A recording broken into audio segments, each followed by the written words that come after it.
December 7th, 2025, breaking news from the Eastern Front. Vladimir Putin just made a fatal miscalculation. He authorized a Caliber missile strike on the newly rebuilt Ohmatdyt 2.0 hospital in Sumy. But this time, President Zelensky didn't go on TV to deliver a speech.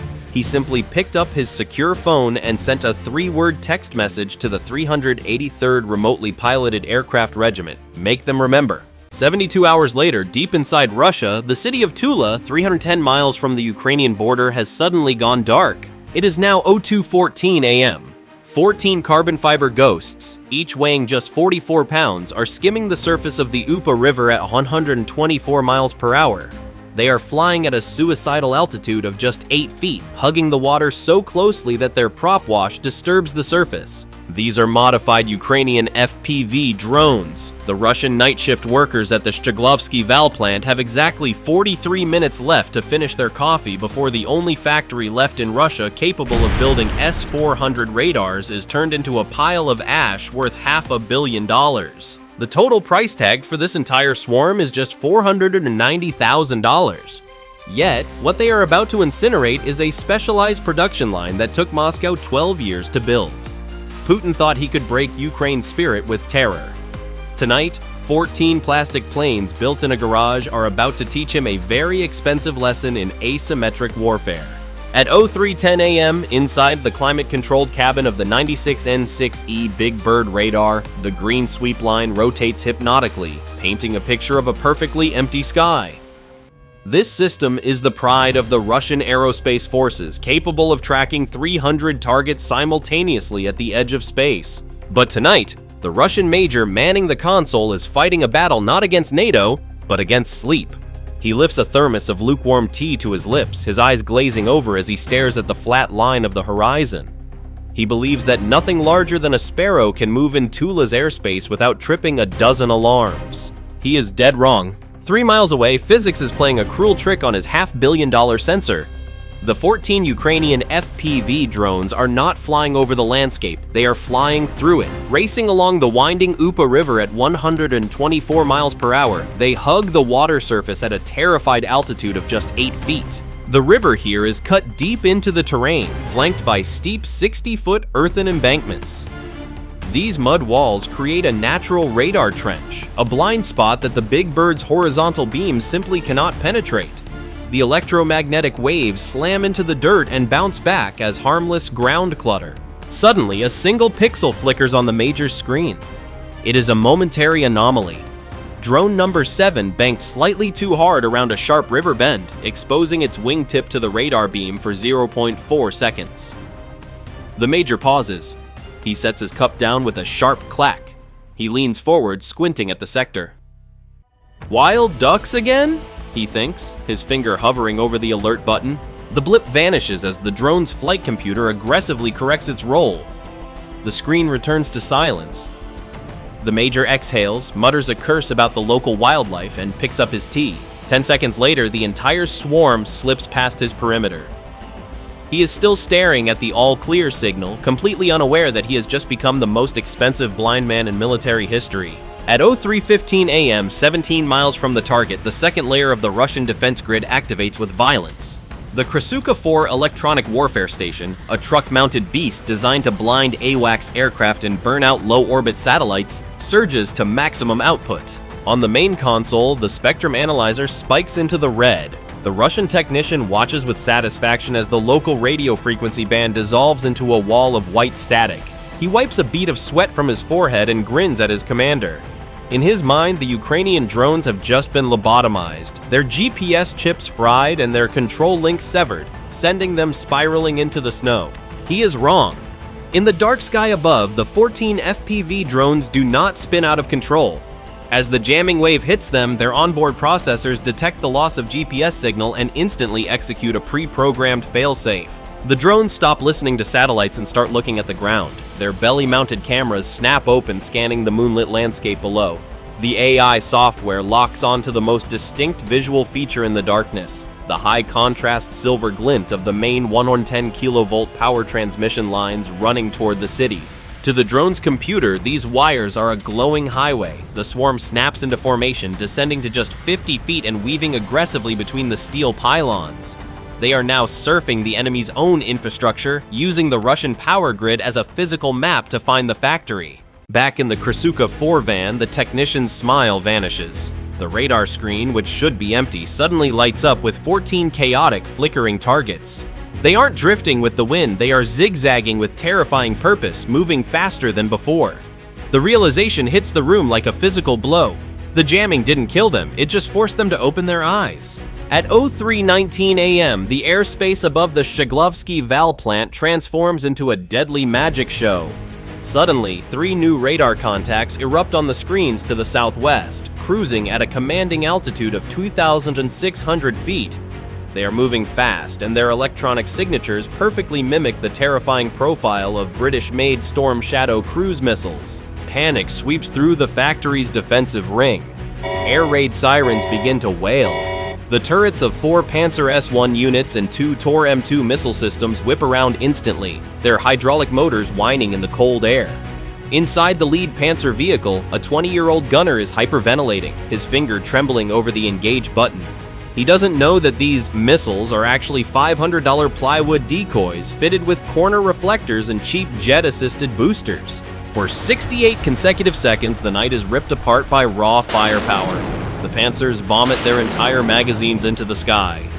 56-57 E-6 interceptor missiles streak upward, trailing tongues of fire, turning the dark Russian winter into a blinding strobe light of explosions. Inside the cramped, smoke-filled cabins, the Russian crews erupt in cheers. They high-five each other, soaked in adrenaline and sweat, believing they have just saved the factory from a NATO-level airstrike. The young gunner leans back, laughing with relief as the radar screen clears. But he is celebrating a fatal error.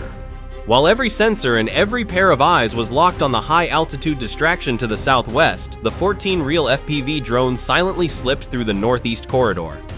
They are now just 5.5 miles from the perimeter, skimming the frozen ground at treetop level, unnoticed, unengaged, and fully armed. At 03:22 a.m., the battle shifts from machine logic to human panic. The fourth layer of defense is a wall of flesh and blood, 450 troops from the Rosgvardia National Guard, dug in around the factory perimeter with heavy machine guns and man-pads. They are already on edge, watching the sky where the decoys just exploded. Suddenly, the tactic changes. The 4 lead FPV drones violently pitch up, climbing rapidly from their treetop stealth altitude to 80 feet. They don't attack. Instead, they activate a payload that has nothing to do with explosives. Heavy-duty external loudspeakers. A deafening rhythmic thump echoes across the frozen factory grounds. It is the unmistakable acoustic signature of a Russian Ka-52 Alligator attack helicopter. Confusion rips through the lines. The soldiers on the ground freeze. Is it friendly air support? Is it a defection? Is it a Ukrainian assault team? Every head snaps upward. Dozens of xenon searchlights sweep the sky in a frantic, uncoordinated strobe effect. A sergeant screams over the din. "Helicopter! Above us! Positions!" Panic takes over. Discipline collapses. Hundreds of rifles raise in unison, and a wall of tracer fire erupts into the night sky, drawing useless parabolas of light against the stars. They are shooting at ghosts. And while 900 eyes are locked on the noise above, the trap springs below. FPVs number 5 and 6 do not climb, they dive. Screaming in at 120 miles per hour, they detonate just 10 feet above the ground, right in front of the main defensive line. These aren't fragmentation warheads, they are smoke generators rigged with high-temperature oxidizers. 2 columns of thick, black, chemically obscure smoke erupt instantly, burning at 1,000 degrees Celsius. The effect is immediate and blinding. The intense heat blooms create a whiteout on every thermal site in the sector. The night vision goggles of the Rosgvardia troops flare out, leaving them blind. Smoke fills the air, choking the defenders. In 39 seconds, a battalion of 450 men is reduced to a huddled, coughing mess, firing blindly into the gray fog while the real killers slip past them in the confusion. At 03:24 a.m., the smoke from the perimeter breach is still rolling thick and hot across the compound. In the southeast corner of the factory, the final heavy gatekeeper, a Tor M2 missile system, is blind. Inside the command vehicle, the gunner stares at his thermal targeting monitor with wide, terrified eyes. His knuckles are white as he violently wrenches the joystick, trying to find a cold spot in the inferno. Sweat drips from his nose onto the console. "No targets! I can't see anything! The sensors are burned out!" he screams, his voice cracking. He doesn't see the 4 FPV drones diving out of the smoke directly above him in a vertical top attack profile. 4 tandem heat warheads strike the roof of the command vehicle almost simultaneously. The shaped charges jet through the thin top armor like a laser through paper, incinerating the crew and the electronics instantly. The massive turret of the Tor M2 is blown off its ring, landing upside down in the snow. The searchlight flickers once and dies. The last heavy shield is down. 8 drones remain. They level out and accelerate into the final 400-meter kill box. At 03:25 a.m., the battle devolves into primal, desperate chaos. The sophisticated radar networks are gone. Now it is just terrified men against machines. A pocket of surviving guards near the main assembly hall tries to fight back with medieval desperation. One soldier screams and hurls a roll of manual chaff, strips of aluminum foil, into the air by hand, a pathetic attempt to confuse a drone guided by optics. Beside him, a DSHK heavy machine gun roars, spitting 12.7mm rounds into the dark at point-blank range. A heavy round strikes the carbon fiber wing of the lead FPV. It punches a clean hole through the composite material, but the drone doesn't stop, it doesn't bleed, it doesn't feel pain, and it doesn't panic. It simply adjusts its aileron to compensate for the drag and keeps coming. A young Russian conscript drops to his knees in the slush, his hands shaking so violently he drops his magazine. He grabs his radio, the cord tangled in his gear, and screams the final report of the night into the static. "They are right on top of us! They are here!" Then the buzzing stops, replaced by the whistle of terminal velocity. At 03:26 a.m., the final 8 FPV drones slam into the main radar assembly hall, and the laws of physics take over with terrifying precision. As the warheads detonate, the copper liners inside collapse and invert, transforming into jets of molten metal traveling at 8,000 meters per second. These superheated lances punch through the heavy steel walls of the factory as if they were wet cardboard, ignoring armor to incinerate the delicate machinery inside. The multi-million-dollar calibration equipment essential for guiding S-400 missiles is instantly vaporized. The high-voltage capacitors explode, creating a secondary electrical fire that turns the facility into a 3,000-degree furnace. In 11 minutes, a production line that took Russia 12 years to build is reduced to a twisted skeleton of black steel. By sunrise, the physical smoke clears, but the strategic shockwave is just beginning to travel. The destruction is total. 62% of Russia's capacity to produce new high-end radars has effectively evaporated, meaning Moscow won't be shipping a single new unit for at least 3 months. But the real damage isn't in Tula, it's on the front lines. Panic sweeps through the general staff in Moscow. Realizing their domestic industry is naked, they make a desperate, fatal calculation. They order the immediate withdrawal of 11 S-400 battalions from the Donbass and Kherson fronts to create a defensive ring around their remaining factories. This retreat leaves the Russian army on the ground exposed. Suddenly, the sky over Ukraine, once a no-go zone, swings wide open. The withdrawal of these air defense systems clears the path for Ukrainian F-16s and Storm Shadow missiles to hunt without fear, turning a tactical strike on a factory into a strategic checkmate for the entire war effort. Vladimir Putin is forced into the nightmare scenario he feared most, choosing between protecting his war machine's future or his soldiers' lives today. By the time the sun sets, it is clear he has failed to save either.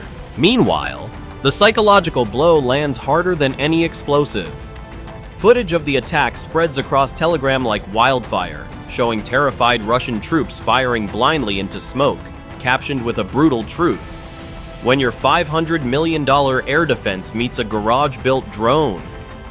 The myth of the invincible Russian shield is shattered, not by hypersonic missiles, but by plywood, plastic, and vengeance. The lesson for today, dear Russian friends, is simple. Don't bomb a children's hospital when your opponent can weld a drone in a garage and surf it along your own power line straight into your living room. So, here is the question for you. If you were the Ukrainian commander that night with those last 8 drones still in the air, what would you have targeted next to hurt them the most? The warehouse full of missile warheads to create a massive crater, or the secondary radar storage to leave them completely blind? Drop your strategy in the comments below. The best answer will be featured in the next video, and might just get to name our next tactical maneuver. Don't forget to like and subscribe to see what blows up next.